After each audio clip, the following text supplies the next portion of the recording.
Mardlarni nomardlarga muhtoj qilib qo'ymasin, yalintirayon qilib qo'ymasin.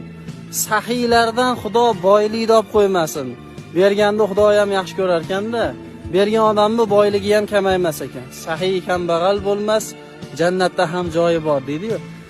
Saxiy odamlarda pul turmaydi, ammo xasis odamlarning uyda turgan pullar birinchi saxiy odamlarning qo'lida turgan. Hech kimni farzand bilan sinamasin, mol dunyo bilan sinamasin, ahli ayol bilan, eng asosiysi iymon bilan sinamasin. Iymon bilan keldi, shu iymonni salomat olib ketishimiz nasib qilsin. Omon bo'linglar. Mardlarni nomardlarga muhtoj qilib qo'ymasin, yalintirayon qilib qo'ymasin. Saxiylardan Xudo boylik olib qo'ymasin. Berganda Xudo ham yaxshi ko'rar ekanda, bergan odamning boyligi ham kamaymas ekan. Saxiy kambag'al bo'lmas, jannatda ham joyi bor deydi-ku.